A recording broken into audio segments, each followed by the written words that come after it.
Hello there everyone, I'm Benny and this is the Fuyu Manatee channel. For quite some time, whenever I looked at a new show, a new book or any new stories, at first I usually tend to look at the name of the main characters or, well, the main antagonist sometimes. And in this video I'd like to talk about one of the most interesting one for me that I didn't really see a conclusive answer to yet. Well, I mean, technically it does have a conclusive answer, I just don't like to accept that as a conclusive answer. That's a different question though. You might be aware of the fact that in the East, there's a tendency of naming people after like certain aspects they have when they are born, or based on the time they were born at. And that's just kind of stuck with the culture, not so much on the West here, where you can just be named John for whatever reason, or Charlie for whatever reason. It doesn't really matter that much. The only thing that matters here is what you think is a cool name for a kid, or what you think would be a good name for a kid. Well, in the East, it's quite different, and in some countries it's even super complicated, but right now I'd like to talk about how that actually appears in pop culture. Well, not just in all of pop culture. I'd like to talk about one specific character, but first let's take a look at similar characters. You might have a guess. If we're talking about big characters in Japan, you might have a guess who I'm talking about, but just wait a bit. Over the past decades, there have been a number of major names popping up in anime culture in Japan, and one of those names was Uzumaki Naruto, or Naruto Uzumaki in the West. I don't like that pronunciation, please bear with me, I'm going with the Japanese and that's gonna be a thing. So you might be aware of like the meaning of that name, because it's quite a common one, like you hear that and then you're like shocked because it's like, oh my god, I never thought about that. And of course you probably don't speak Japanese if you didn't think about it, but that one specific name is kind of like a basic one, you know, like that's a stepping stone towards cool naming.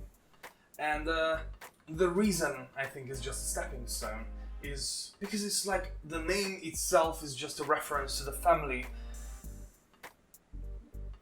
and Naruto's favorite food. If you're not aware of it, Narutomaki is quite a common topping for ramen, which is his favorite food as well. And guess what? Narutomaki is actually his favorite topping. Yeah, you can check it. So I just double checked, and yes, that is actually correct. His favorite food is indeed ramen with specifically the Narutomaki toppings, and I just found out about another small detail that I didn't know about, which was actually quite funny back when I was in Japan, because I noticed this, a small town in Tokushima prefecture called Naruto, and turns out his entire name is based on that city, because there's a whirlpool there that is quite common, which is called Naruto no Uzushio. Uzushio means whirlpool, and it's like the Uzumaki name is a reference to those. Never mind that, it's definitely his favorite food, and we all know that he loves ramen, right? And then again, that we have that, we have that in his name. It's an homage to his favorite food. And one cool bit about that naming convention in Naruto was one of the movies.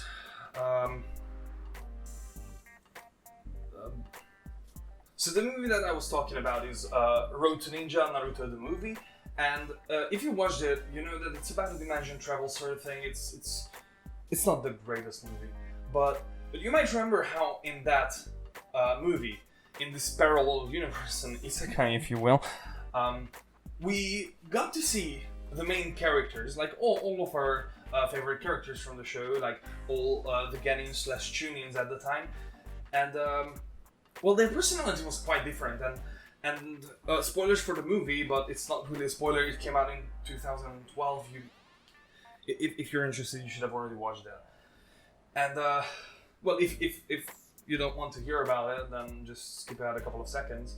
There was another character, there was another version of Naruto in that world called Memma. And that's a genius play on the word again, because memma is the second most common topping for ramen. And the interesting bit about it is that those people who like narutomaki for ramen don't like memma. I'm on the memma side of things, that's just so much better. And if you're interested, narutomaki is just a fish cake sort of thing, and memma is, I think, like pickled bamboo shoots. It's pretty good, I love it. That's like, I actually used to just buy like a pack of it and just eat it at my dorm. Yeah. And from Naruto's perspective, memma wasn't really a nice kid, right? So it was kind of an interesting thing how it was basically a fight between narutomaki and memma, two toppings of the same food. And that's why it's just like, of a basic level, I think. It's not the coolest naming convention. I think one of the coolest ones is actually Son Goku from Dragon Ball. Why didn't I have to mention that he's from Dragon Ball? Everyone knows who he is, even those who don't watch anime. Well, Son Goku's name, if you're not familiar with it, comes from the Chinese deity Sun Wukong, who's a monkey with a rod traveling on a cloud. I think you can see where this is going. I don't really want to talk about it now, because it's like more of a cultural bit rather than a language bit.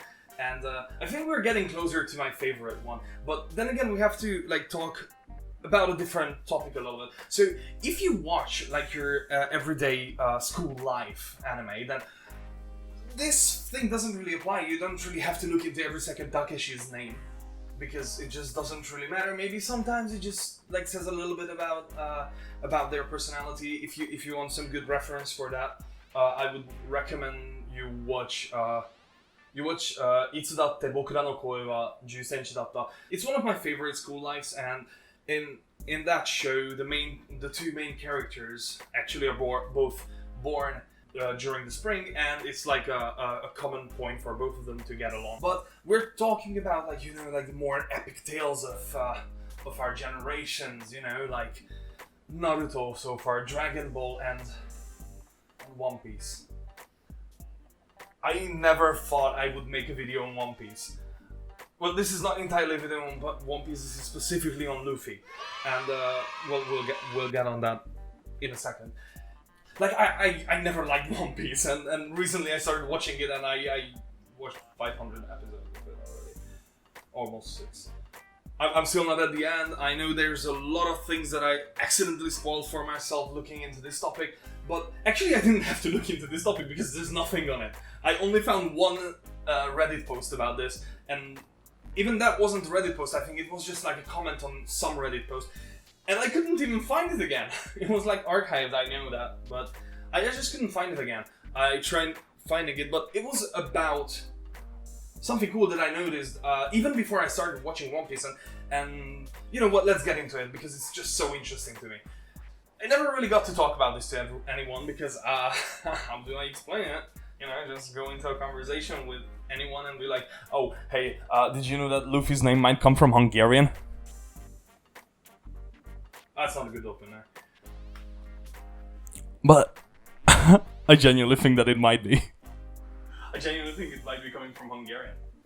Although Oda-sensei specifically said that it is, like, Luffy just sounds cool, and that's the reason that he chose that as a name. Here's a reference, link down that.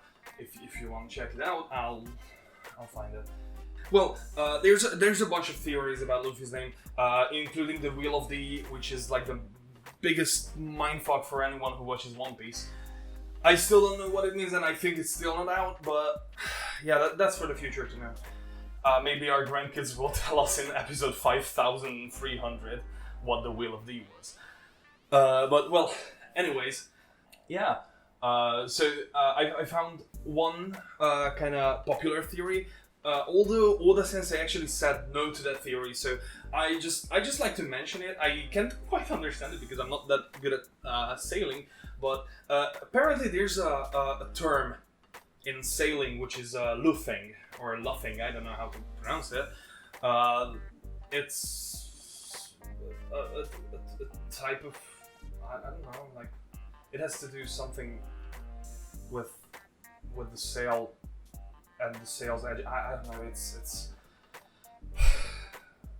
Let me just read it out. Okay, so it's pronounced luffing. I just figured it out. I just assumed that it would kind of be the same as Luffy. Well, anyways, so luffing. In sailing, luffing refers to when a sailing vessel is steered far enough toward the direction of the windward, or the sheet controlling a sail is so far past optimal trim that airflow over the surfaces of the sail is disrupted and the sail begins to flap or luff. The luff of the sail is usually where this first becomes evident. I didn't understand a word of that. I didn't. Nothing. Even though there's a... I don't understand how to sail. Anyways, so this is like one of the theories of it. And, well, Oda-sensei specifically said that it's not it and that it just sounded cool. But then again, my entire theory just is based on... So, my theory. If you're Hungarian, you already guessed it. I assume so, at least. Luffy. The first time I heard it, I entirely heard the Hungarian word from it.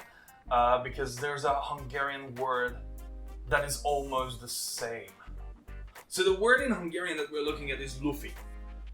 Luffy comes from German, from Luftballon, and yeah, and I guess you already guessed that. Luffy in Hungarian is a balloon. You know, the sort that a kid plays with. You know, like, yeah, I have a balloon, now it's flying away because it's full of hydrogen. That sort of thing. Now, I found that was kind of interesting at first, but then I started watching the series because at that point I just knew that he's a rubber person, so it was kind of interesting still that it was like his name resembled a rubber item in Hungarian, but at that point I didn't really give it too much thought because, like, who knows? It might have came from a different word. I don't know. I don't care that much. Now I do. Now I really do because of this, like, singular fucking ability he has. And we're talking about Gomu Gomu no Fusen. That was basically the ability that made me think, yeah, that this is where the word comes from. Because Fusen in Japanese actually means balloon.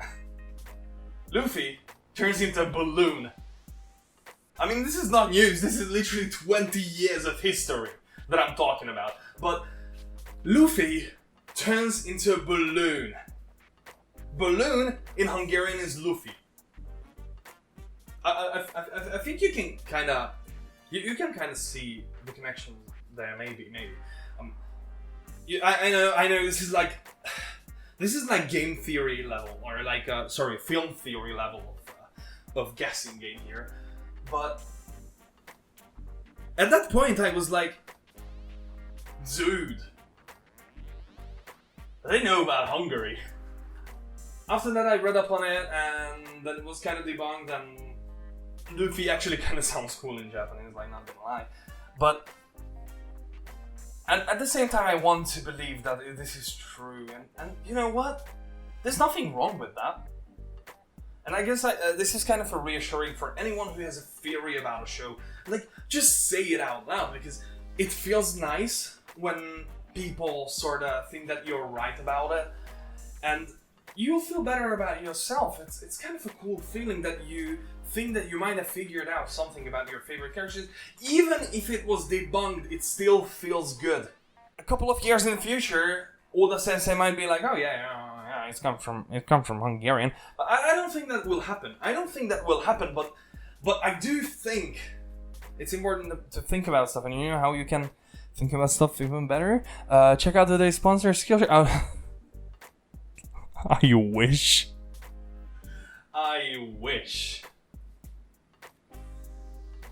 Goodbye, everyone. I mean, for today, no, I'm not leaving YouTube. I'm still here. Bye-bye.